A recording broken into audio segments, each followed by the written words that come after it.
This is Hidden Killers with Tony Bruschi. Here now, Tony Bruschi. If the murder weapon isn't in the river, maybe it's in the dirt. We're going to start unpacking one of the most intriguing pieces of evidence from the newly unsealed Kohberger case files. A shovel recovered during the Pennsylvania search of Kohberger's family home. Not just any shovel, one with dirt still on it. Found stored in the Sheetz gas station trash can. Investigators had long suspected he used post-crime. Now, there's no confirmation yet that this shovel buried anything related to the murders, but the fact that FBI analysts took soil samples from it, compared those samples across multiple known Kohberger locations, and used cell tower data to narrow that search tells us they weren't ignoring the possibility.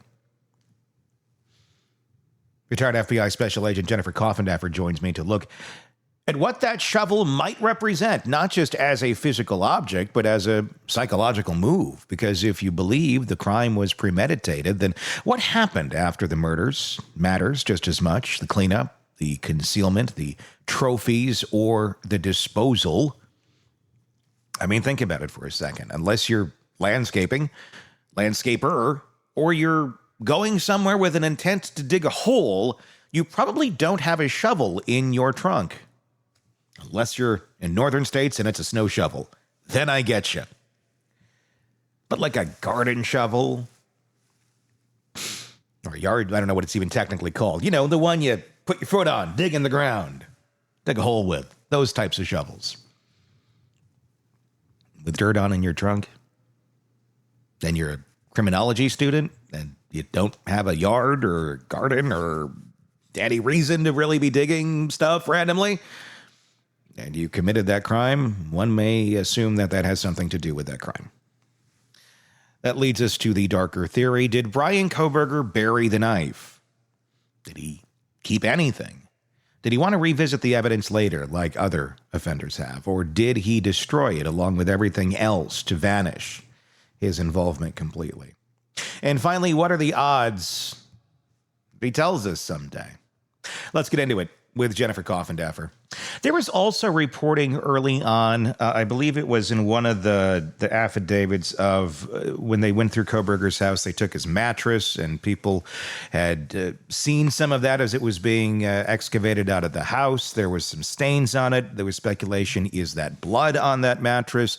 There was hairs identified, even pet hairs identified. Did we ever get any clarity on what any of that was?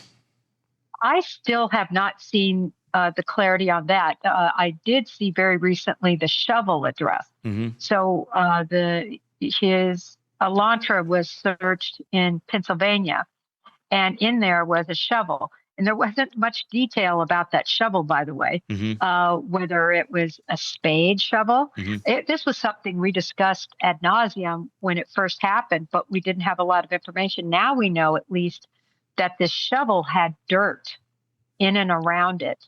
So I don't believe it was a snow shovel. At the time, I didn't believe it was a snow shovel. Who makes a cross-country trip on a highway and brings their snow shovel? Very well, few people. I think it's very rare. If you're from the north, I would say in Wisconsin, I traveled with a snow shovel in the back of my truck. It was a snow. It wasn't a dig and dirt shovel. It's not something you're gonna have dirt on. But I traveled with a snow shovel up north because there's times where it's extremely snowy and you can get stuck on the side of the road. So I wouldn't say that that's completely odd or out of the question for that portion of the country. But the type of shovel is important. If it's a dig and dirt shovel, like for the garden, that's a big difference. And if there's dirt on it, that would lead one to question, well, is that where the murder weapon is? That's exactly right. I mean, my view has always been from the beginning that he buried the knife and the clothing. Mm-hmm. And the only reason I thought he would do that, and many people disagree with me. Many people say, no, he threw that in that river. He threw it, I think he would have wanted to keep it to go back to remind him of everything. That's what I think. And now hearing the new information, it sounds like the FBI thought that might be the case because they were sending off soil samples, not only of the soil that was collected from the shovel, but comparing it against multiple places. And so they clearly were concerned that was the reason he had that shovel to go cross country with him. I've never used a snow shovel, and I grew up in the North too. Yeah. Never used a snow shovel to dig a hole. You got lucky. Were people helping you dig stuff? Were you? No, I meant to dig a hole. Oh, okay. Not to dig a hole. Yeah, I was going to say you didn't shovel any snow in the North. Oh, no, I shoveled snow all the time. Okay. No, I just meant to dig a hole. Sure. I never got my snow shovel and said, geez, I'm going to go dig something in the garden. Yeah, I don't know how you would do that, but yes, okay. No. I was going to say, I know you're like, you were lucky. You were one of the lucky ones. Let me shovel that snow for you, Jennifer. I totally hear you on that. What makes me okay? So they're looking in, or they did look into soil samples, trying to determine, okay, geographically, where might this have come from? What I'm also wondering about is cell phone history. I would imagine that could be looked into as well to see where he pinged after the fact and to see areas that maybe he went to dispose of any of this. Was any of that revealed in any of these documents? Yeah, certainly they talk about that that's what helped them know which soil samples to collect based on his digital footprint from a cellular standpoint, where that was. But I mean, talk about a needle in a haystack. Yeah. I always try to tell people in these missing cases, when people are looking for people or these fugitives that are in the mountains, I want you to take the smallest of a round ball, even a marble, and hide it somewhere in your house and have your whole family look for it. If you hide it pretty well, they're not going to find it for weeks, months, if they ever find it. It's so hard. And that really doesn't even equate as it would to these parks that they're trying to look for some hole he might have dug. I mean, it was a needle in the haystack, but I thought it was terrific that they at least tried to go down every path to find that knife. And in the end, obviously, it's not needed. He's in prison now for the rest of his life. Is this now a moot point? Is there going to be any more searching for this other than from true crimers with metal detectors? Well, true crimers, now that they've already stated, really, they listed out the places that they were looking. So you can bet YouTubers, if that's what I did for a full-time job, I would be out there hunting and looking, and you never know. But, I've always believed that the only way they're going to find it is one of two ways. Some hunter or somebody, if it is indeed buried, it's some hunter or somebody out there that happens to stumble upon a dig site like that. Or the other option would be him saying where it is. And I still think that that's a possibility down the line. That is an interesting question. I saw Howard Bloom posted about it this morning, something to the effect of how long before Bryan Kohberger starts taunting us from behind bars as to where the knife is buried, or maybe the clothing if he had other things on that night.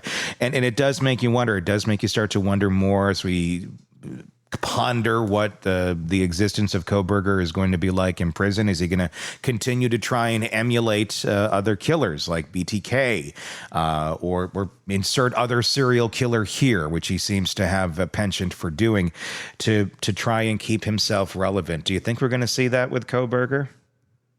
I think we will. It's going to take time. I think he's probably already has a plan, maybe even knows who he wants to meet with. Yeah, I do remain hopeful that he might want to meet with FBI BAU, the Behavioral Analysis Unit agents, profilers, if you will. I do hope that he does that just because he'll want to be more infamous, right? He's going to want to be in the annals like Bundy and BTK and all the rest of them. So I think it'll be interesting what route he chooses. Will he go Catherine Ramsland, or will he go with a Dateline, or will he go with a law enforcement type? somewhere deep down, I believe when he decides to, spill the tea, that it will be to law enforcement. I'm at least hopeful. So here's what we know. The shovel exists. The dirt was analyzed. The FBI took it seriously, and yet we still don't have the knife or the clothing or anything physical that ties Kohberger to the act itself beyond that single piece of DNA on the knife sheath. A big piece. Mind you, it is a major piece. It's what puts him there. And if you're still a pro-burger out there thinking, oh, he's innocent, please just don't watch us and don't give me your BS. I'd rather just go elsewhere. Scatter on. Shoo. Go. Because I don't have time to hear you, and neither does anyone else. Seek help. That void, it matters, because while the case was strong enough to secure a plea and avoid trial, the unanswered question of the weapon and what Kohberger did with it sits heavy. Jennifer pointed out something key. Killers like Kohberger may not want to throw it all away. They may bury what matters most to them, not because it's trash, but because it's treasure. A way to return, in mind, if not in body, to the moment of the kill. And with Kohberger now likely facing the rest of his life behind bars, the question becomes, does he break his silence? Does he confess? Taunt? Tease? At this point, doesn't matter if we find the weapon at all. In theory, really, no, it does not. Does he maintain control by never giving up that final piece? If the weapon is ever found, it'll likely be by a hunter, a hiker, or a true crime junkie with a metal detector. Not because Kohberger cracked, but because he made a mistake. And based on everything else in this case, that's a big if. But he did make a lot of mistakes.